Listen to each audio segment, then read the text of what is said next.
Never miss अ prediction videos. Channel subscribe करके bell icon press करें and stay updated for latest videos.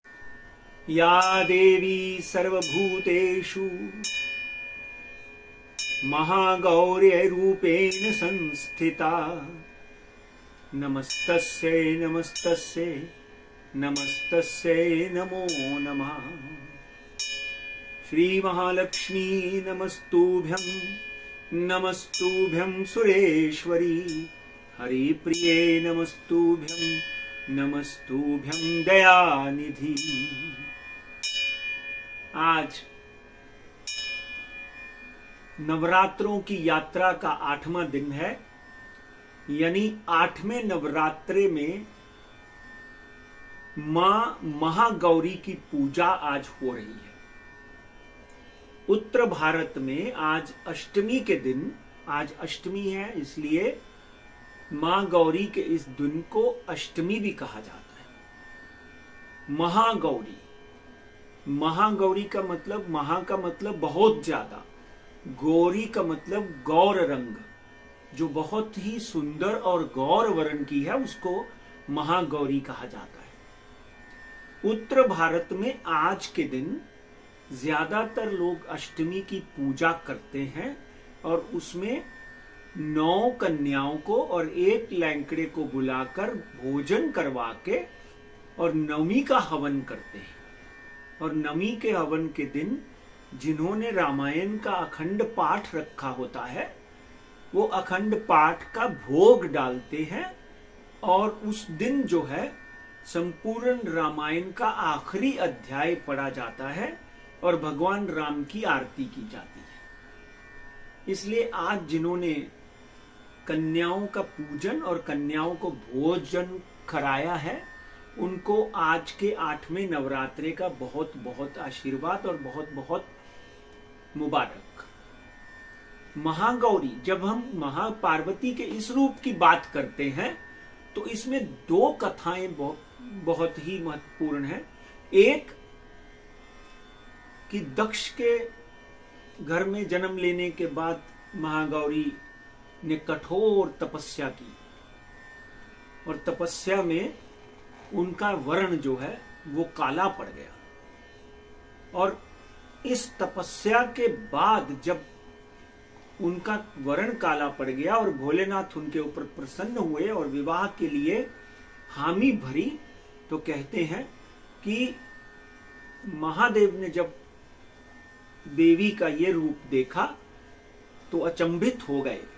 तो उन्होंने मान सरोवर का जल लाकर, गंगा जी का जल लाकर दूधाभिषेक किया, जिससे उनके शरीर पर काली परत जो पड़ी हुई थी वो सारी जो है वो निकल गई। काली परत निकलने के बाद महागौरी का श्वेत रूप जो है वो सामने आता है। बहुत ही सुंदर रूप देवी का सामने आता है। इनके एक हाथ में डमरू है, एक हाथ में भाला है, एक हाथ में पुष्प है, एक हाथ वर मुद्रा में उठा हुआ है आशीर्वाद देने के लिए। और इनकी सवारी जो है वो वृषभ है, यानी बैल के ऊपर, इसलिए इनको वृषवाणी भी कहते हैं। एक दूसरी कथा है कि ये जब काली के रूप में महिषासुर मर्दिनी बन जाती हैं, चंड मुंड का नाश करती हैं, रक्त बीज को मारती हैं, तो बहुत काली पड़ जाती हैं। तो भोलेनाथ जो है मस्ती में, मजाक में इनको काली कहकर चिढ़ाते हैं। काली कहकर चढ़ाते हैं तो इनको बहुत बुरा लगता है। तो ये ब्रह्मा जी के पास जाकर निवेदन करती हैं कि आज भोलेनाथ ने मुझे काली कहा। तो ब्रह्मा जी ने उनको मानसरोवर नदी में जाकर स्नान करने को बोला। कैलाश में मानसरोवर नदी है। मानसरोवर नदी में जाकर जब पार्वती बाहर निकलती हैं तो उनका गौर वर्ण देखकर सब देवता जो हैं प्रणाम करते हुए अचंभित रह जाते हैं। महागौरी को शंख, चंद्र और कुंदा के फूल से भी उपमा की जाती है। इनको दूध से नहलाया जाता है, दूध से इनका अभिषेक करिए, सफेद श्वेतांबरा कहते हैं इनको। और दूध से नहलाने से, दूध दान करने से, आज के दिन दही दान करने से, सफेद कपड़ा ब्राह्मण को दान करने से, चावल दान करने से महालक्ष्मी के इस रूप की विशेष कृपा आपके ऊपर बनती है। इसलिए ओम महागौरई नमः कहते हुए मैं आपसे विदा लेता हूं। और कल नवमी के दिन सिद्धिदात्री की पूजा करेंगे।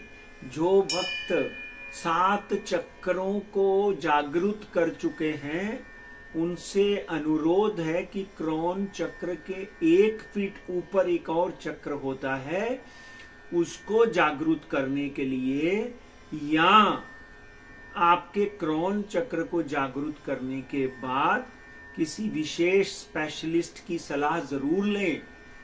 कभी कभी उस अवस्था में आकर जो भक्त है वो अपना मानसिक संतुलन खो देते हैं। कल मां सिद्धिदात्री की पूजा करेंगे, जो सिद्धियों की देवत्री है, जो सिद्धियां देती है, जो रिद्धियां देती है। तब तक मैं पंडित राजकुमार शर्मा आपसे अनुरोध करता हूं कि मेरा चैनल जरूर सब्सक्राइब कर लें। हरिओम, नमस्कार।